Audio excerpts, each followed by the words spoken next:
locally owned pharmacies. I'm Elsa Meister, and tonight I'll introduce you to the owner of your hometown pharmacy and what his key to success is for staying open. Local health officials say they're seeing a spike in flu cases. What segment of the population they say is being hardest hit? With coverage you can count on, this is Erie News Now at 5. Erie desperately needs change right now. We've been going downhill since the late 1960s. Mayor Joe Schember introduced a plan today that sets 5 major goals for the city. Now that plan includes measuring sticks on how to reach those goals as well.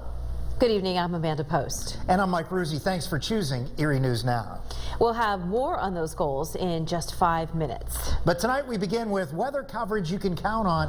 And John Stalen, yesterday you talked about thunder snow and now the possibility of being in the 60s this weekend. Yeah, we could even get close to a record. We'll talk about that in a second, but a little warmer today, but the winds are starting to pick on up across the area, and that rain that we've been talking about, maybe not as much, but still a lot and still on the way. Take a look at what we're looking at here. First warning weather. Doppler max at this hour, and we're looking nice and good, nice and quiet, just some clouds, high thin clouds, but for the most part things are pretty bright. Now we do have flood watches posted for parts of the region out there into western New York until Sunday at 1 p.m. for Chautauqua and Cattaraugus counties. We are expecting a decent amount of rain for those areas as we move along. You'll see here that the Auto Express superstores, oh well, let me show you this first, but you can see a lot of flood watches in effect for parts of the Midwest, as that rain is really going to cause some issues for us.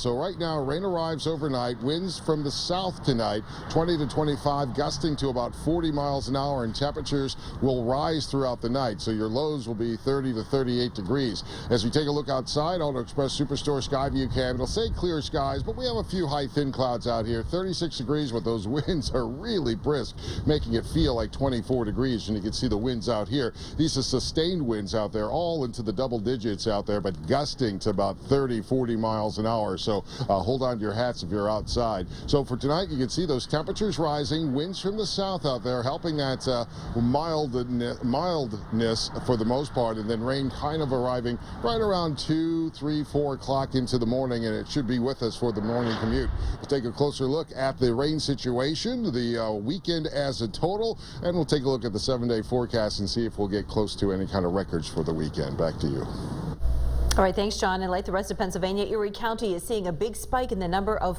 flu cases. And this year, the flu is really hitting young people. Senior reporter Paul Wagner is coming to us live from the health department, where experts see the same trend here as all across the nation. Paul? The Centers for Disease Control, the CDC, estimates that at least 6 million Americans have been sickened by the flu in recent weeks. 9 people have died in Pennsylvania, though none locally. However, the Erie County Health Department says the number of cases locally is clearly on the rise. Now, the department says there were 106 reported cases in Erie County just last week, on top of 93 cases the week before. 14 people locally had to be hospitalized. But there's really something quite different this year. Most of the flu is type B rather than the more common type A virus. It's a strain that really impacts young people. Numbers released from the health department show 54% of the recent flu cases have been people under the age of 18. Usually we see a lot of flu A first during this time of the year, but this year is a little different. We're seeing a lot of flu B, which does affect more of the younger population, younger kids. A nice characteristic about type B flu is that it tends to be people not quite as sick, but it also tends to affect more younger persons. As you might expect, health professionals say the best way to deal with the problem is not to get the flu. It's prevention. That means getting a flu shot every year. But if you do come down with the flu, the advice is see a doctor right away. There are antiviral medications available that will make the flu symptoms somewhat less severe. Live at the Erie County Health Department, I'm Paul Wagner, Erie News Now. All right, thanks, Paul. Pennsylvania state government has reduced its electricity, natural gas, and steam use by 3%. 1 year ago today, Governor Wolf signed an executive order to reduce greenhouse gas emissions by 26% in 2025. The order also sets a target of an 80% reduction by 2050. In addition to reducing its carbon footprint, the state also plans to have 990 electric or hybrid vehicles in the state fleet within the next 5 years. The flagship Niagara League is beginning its free winter sail program this Saturday. The league announced today that it will host an open house from 10 until noon this Saturday at the Erie Maritime Museum. The open house kicks off the winter sail training program. That program is a series of free classes open to the public with no commitment required. The program ends in May with the first sail of the season for the Niagara. And you can find out more about the winter sail on our website, erienewsnow.com. The city of Erie now has a plan that Mayor Joe Schember says will brighten the future for all its people.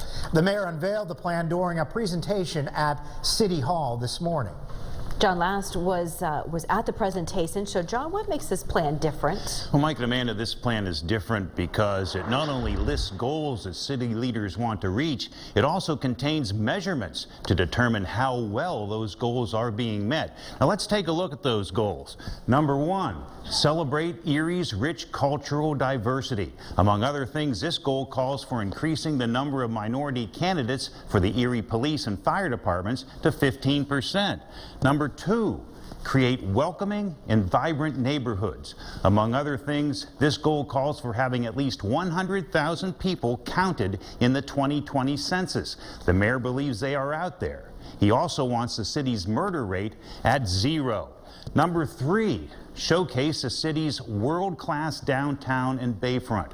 As part of this goal, it's to make sure efforts to better connect the waterfront to the downtown are funded and under construction. Number four, provide excellent education for everyone. Working with the Erie School District, the plan calls for, among other things, to make sure 90% of students are achieving a 95% attendance rate. And it calls for a 50% reduction in behavior incidents involving African American students. Number five, create an abundance of family-sustaining jobs. So this includes 1,000 net new jobs. It calls for increasing income for city residents and expanding the workforce living in the city. A difficult road ahead, but with challenges also come opportunities. We have a once-in-a-lifetime opportunity to reimagine ourselves and our community and to make our vision reality.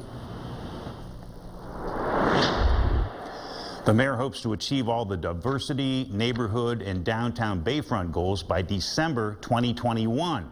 The education and job goals by December 2024. John Last, Erie News Now. All right, thanks, John. A Pennsylvania judge has ruled a lawsuit can move forward against the Catholic Diocese of Pittsburgh.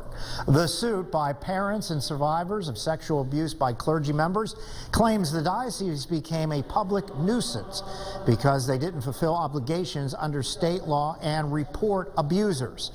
It was originally filed in September of 2018 against each diocese in the state. However, the judge issued a preliminary dismissal for all those except Pittsburgh, saying the lawsuit doesn't include specific allegations against the other dioceses. The plaintiffs are not seeking any monetary awards from the suit. Instead, they say they want names and information of alleged abusers to be made public. 2 people have been charged with stealing a Porsche in Mill Creek Township. Police were called to the area of Pleasant Valley Drive and Amherst Road to investigate thefts from vehicles around 2:47 a.m. Monday. Officers arrested 2 people who had possession of a Porsche stolen from a home on Platinum Drive. 19-year-old Shimon Butts and 22-year-old Jarrett Beeson were arraigned on charges of conspiracy, theft by unlawful taking, and receiving stolen property. Butts was also charged with a theft of the Porsche. Both were taken to the Erie County Prison with bond set at $50,000. Soon, there might be fewer fire departments keeping you safe. 2 local fire departments might merge because they lack members and money. Fairview Township supervisors are meeting tonight considering merging Lakeshore Fire Department and Fairview Fire and Rescue.